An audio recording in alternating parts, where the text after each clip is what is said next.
Oui. On était un jour dans la voiture, tous les deux, en train d'attendre. Ouais. Et alors, elle me dit, je ne sais pas ce que je suis en train de faire, mais ça va, j'ai confiance. Et je dis, moi aussi, je ne sais pas où on va, mais j'ai confiance en toi. Je suis dans Backstage et je m'appelle Vicky. Je suis dans Backstage et je m'appelle Philippe. Tendu, c'est vraiment important, je suis très heureux d'être là. Et je trouve qu'il y a des très bonnes vibrations, donc j'espère que tout ça va très bien se passer. Voilà. Excitée. J'ai juste envie de voir comment les gens réagissent.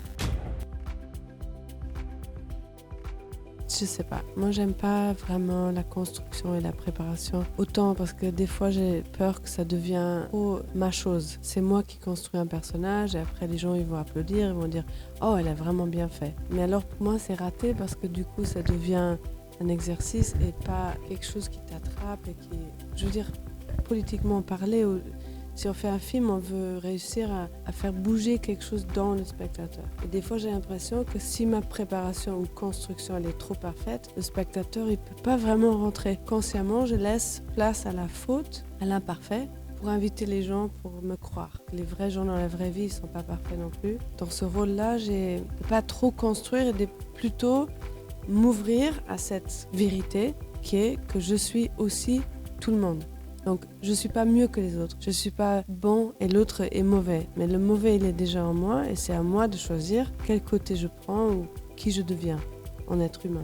Et c'était plus comme une méditation de faire sortir ce monstre qui est dans nous tous.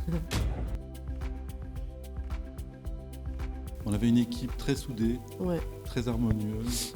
On s'entendait tous bien et on était en phase. Il y avait une vraie cohérence dans l'équipe. Les choses se sont passées simplement et avec beaucoup d'amitié et de sympathie. Parce qu'on avait un horaire humain, parce que moi j'ai fait Oui. d'autres films dans les airs, etc. Et là où ça devient douloureux, c'est quand ça dure trop longtemps. Si tu fais 16 heures, 17 heures dans le désert, oui, c'est difficile. Mais nous, on a vraiment gardé des horaires très humains. Ah, moi, je fais toujours ça. Je refuse de faire des heures supplémentaires Oui. parce que moi-même, je ne tiens pas le coup. Et puis d'autre part, c'est aussi une forme de respect pour des gens qui viennent aussi avec un engagement qui est aussi... Voilà, c'est un film qui est sur une économie difficile, donc tout le monde a fait un petit effort. Donc ne pas presser les gens comme des citrons et leur donner Voilà. quand même l'occasion d'avoir le plaisir d'être là aussi. Je suis plutôt du genre de l'école de Clint Eastwood. Quand j'ai une première prise qui est bonne, je passe au plan suivant.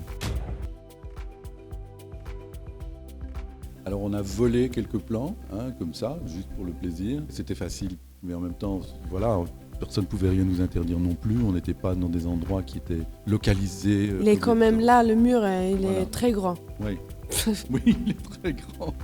Et puis alors on a trouvé des gens dont la propriété est sur la frontière. Et donc là on était chez quelqu'un et donc les border patrol pouvaient nous regarder faire mais ils ne pouvaient pas nous interdire de faire. Moi j'en ai un qui est au-dessus de tout, c'est Apocalypse Now. Ah, vraiment? Ouais. Je veux dire, Marianne, I Love You, c'est quoi le titre entier? Et ce documentaire, je suis obsédée avec parce qu'il est pas parfait. Et du coup, le livre, il est ouvert parce que quelqu'un n'a pas fermé le livre. Parce que c'est pas un exercice fini. Mais il y a quand même Leonard Cohen avec tout ce qu'il a dit en vrai, donc c'est lui filmé avec ce qu'il dit. Et je sais pas, mais moi, pour moi, j'adore ce film.